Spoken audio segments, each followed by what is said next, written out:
சங்கீதம் 119 9 முதல் 16 வரையுள்ள வசனங்களை நம்ம வாசித்தோம். அதுல பாருங்க, 14வது வசனத்துல, திரளான செல்வத்தில் களி கூறுவது போல நான் உமது சாட்சிகளின் வழியில் களி கூறுகிறேன். இந்த 119வது சங்கீதம் முழுவதுமே அவருடைய வார்த்தை, அவருடைய கற்பனை, அவருடைய வசனம், இதை நம்ம எப்படி கை கொள்ளணும் அப்படின்னு தான் நம்ம இங்க பார்க்கிறோம். 119வது சங்கீதம் ஒரு அற்புதமான ஒரு சங்கீதம். இதை நம்ம என்ன பண்றோம், ஸ்கிப் பண்ணிட்டு போய்கிட்டே இருக்கோம். ஏன்னா அது பெரிய அதிகாரமா இருக்கு அப்படின்னு இங்க பார்க்கிறோம். நம்ம திரளான செல்வத்துல எப்படி களி கூறுறோமோ அதே போல அவருடைய சாட்சிகளின் வழியில நம்ம களி கூறணுமா. பாருங்க, இன்னைக்கு நம்ம ஞாயிற்றுக்கிழமை ஆராதனைக்கு வந்திருக்கிறோம். இன்னைக்கு காலையில ஒருத்தர் போன் பண்ணி, பிரதர் உங்களுக்கு இவ்வளவு ரூபாய் நான் தர்றேன், நீங்க வாங்க, ஒரு 1 லட்சம் ரூபாய் தாரேன் அப்படின்னு சொன்னா எதை நம்ம முதன்மைப்படுத்துவோம்? பழக்க ரீதியா எதை முதன்மைப்படுத்துவோம்? பணத்தை தான் முதன்மைப்படுத்துவோம். ஏன்னா நமக்கு தேவைகள் அதிகமா இருக்கு, அதுல குறைய நம்ம சொல்ல முடியாது. ஆனா இங்க தாவீதினுடைய வாழ்க்கையில பார்க்கிறோம், அவருக்கு எல்லாமே இருந்தது, எதுவுமே அவருக்கு குறை இல்லவே இல்லை, எல்லாமே நிறைவா இருந்தது. ஆனா இங்க பாருங்க, அவர் எதை முதன்மைப்படுத்தினாராம்? உலகத்துல திரளான செல்வங்கள் இருந்தாலும் அவருடைய வேதம், அவருடைய வசனம் தான் எனக்கு முக்கியம் அப்படின்னு சொல்லி அவர் முதன்மைப்படுத்துகிறத பார்க்கிறோம். இந்த உலகத்துல நம்ம வாழ்றது வரைக்கும் பணம் ரொம்ப முக்கியம். பணம் இல்லாம ஒன்றுமே செய்ய முடியாது. ஆனா அதை காட்டிலும், ஏன் அப்படின்னா அந்த பணம் இந்த உலக வாழ்க்கைக்கு மட்டும்தான் நமக்கு போதுமானது. ஆனா நித்திய வாழ்க்கைக்கு போகணும் அப்படின்னா நம்ம கையில ஆண்டவர் கொடுத்திருக்கிறதான இந்த வேத வசனத்தை, ஆண்டவர் நமக்கு கொடுத்திருக்கிறதான இந்த விலையேறப்பெற்ற பொக்கிஷத்தை நம்ம என்ன பண்ணணும்? ஒவ்வொரு நாளும் நம்ம வாசிக்கணும். நம்ம நீதிமொழிகள்ல பார்க்கிறோம், ஆண்டவரை எப்படி தேடணுமா, அவருடைய வார்த்தையை எப்படி நம்ம வாசிக்கணுமா, வெள்ளியை போல நாடி புதையலை தேடுகிறத மாதிரி நம்ம தேடணுமா.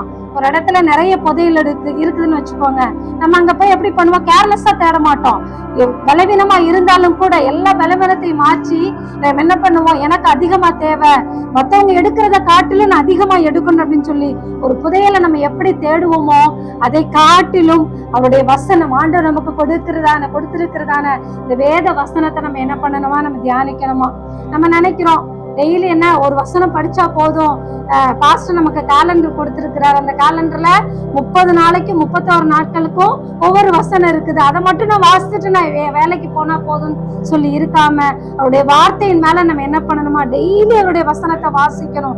டெய்லி ஆண்டருடைய நாமத்தை நம்ம மகிமைப்படுத்தி கொண்டே இருக்கணும். இந்த உலகத்துல எத்தனையோ பேரு மொபைலுக்கு அடிமையா இருக்கிறோம், பல வேலைகளுக்கு அடிமையா இருக்கிறோம். ஆனா அதை காட்டிலும் விலையேறப்பெற்ற அவருடைய வசனத்திற்கு நம்ம என்ன பண்ணணும்? முக்கியத்துவம் கொடுக்கணும். பாருங்க, நமக்கு உடம்பு சரியில்லாத போது மட்டும் என்ன பண்றோம்?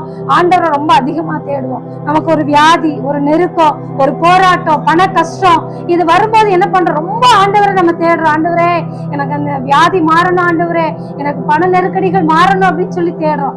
ஆனா எல்லாமே நமக்கு வந்ததுக்கு அப்புறம் ஆண்டவர் என்ன பண்றோம்? மறந்துடுறோம். இதுதான் மனிதனுடைய இயல்பு. அதுதான் எல்லாருடைய வாழ்க்கையிலையும் நம்ம அதைத்தான் இந்த நாட்களை நம்ம கடைபிடிச்சிட்டு இருக்கிறோம். அதை ஒரு நாள் நம்ம என்ன பண்ணக்கூடாது? ஆண்டவரை கடமைக்காக நம்ம தேடக்கூடாது, கடமைக்காக வேத வசனத்தை வாசிக்க கூடாது.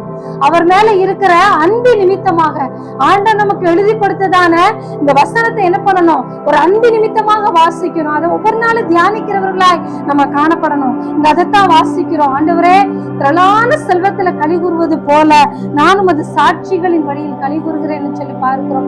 ஒரு திரளான செல்வத்துல நம்ம எப்படி ஒரு மனமகிழ்ச்சியா, நமக்கு நிறைய பணம் இருக்கும்போது, நிறைய பொருள் நகை இருக்கும்போது எவ்வளவு சந்தோஷமா இருக்கிறோமோ அதை காட்டிலும் 100 மடங்கள்ல 1000 மடங்கள்ல அதை காட்டிலும் நம்ம என்ன பண்ணணும்? அவருடைய வசனத்தின் மேல நம்ம பிரியமா இருக்கணும்.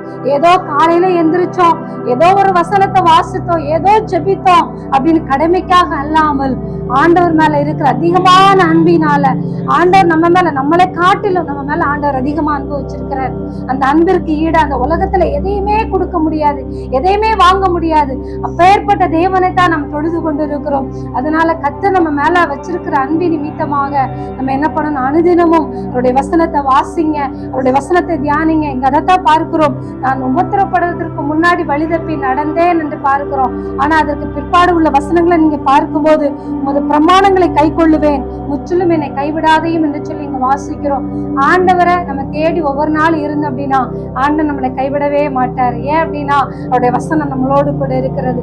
அதனால அதை கேட்கிறதான அருமையான கர்த்தருடைய பிள்ளைகளே, நீங்க இந்த உலகத்துல நீங்க சந்தோஷமா வேலைக்கு போங்க, சந்தோஷமா சம்பளம் வாங்குங்க, உங்களுக்கு செல்வமும் எல்லாமே பெருகி இருக்கும். ஆண்டவர் அதுல குறைய வைக்க மாட்டாரு. ஆனா அதை காட்டிலும் நம்மளை பரலோகத்திற்கு கொண்டு போக போறது, நித்திய ராஜ்யத்திற்குள்ளாக நம்ம கொண்டு போறது இந்த வேத வசனம் மட்டும்தான். அவருடைய வசனத்தை ஒவ்வொரு நாளும் வாசிங்க, தியானிங்க, நல்லா செபிங்க. ஆண்டவரை விட்டு ஒரு நாள் பின்வாங்கி போகாதீங்க. கர்த்தர் நிச்சயமாக நம்மளை ஒவ்வொருத்தரையும் ஆசீர்வதித்து அவருடைய வழிகள்ல, அவருடைய பாதைகள்ல நடக்கும்போது இதை காட்டிலும் ஆண்டவர் நம்மளை மேன்மையாக வைப்பார். அதனால இன்னும் வசனத்தை நான் வாசிக்கணும் ஆண்டவரே, இன்னும் உங்களை அதிகமான தேடணும் ஆண்டவரே, ஆரம்பத்துல கொண்டு இருந்ததான் அந்த அன்பை காட்டிலும் இன்னும் நான் உங்களை அதிகமா தேடணும் ஆண்டவரேன்னு சொல்லி ஆண்டவருடைய சமூகத்துல செபிங்க. ஆண்டவர் அதை காட்டிலும், முன்னாடி இருக்கிறத காட்டிலும் இன்னும் ஆவிக்குரிய வாழ்க்கையில ஆண்டவர் நம்மளை அதிகமாக வளர்ந்து ஆண்டவர் உங்களையும் என்னையும் ஆண்டவர் பெருக செய்வார். இந்த வசனத்தின்படி கர்த்தர் உங்களை ஒவ்வொருத்தரையும் கர்த்தர் ஆசீர்வதிப்பாராக. ஆமென்.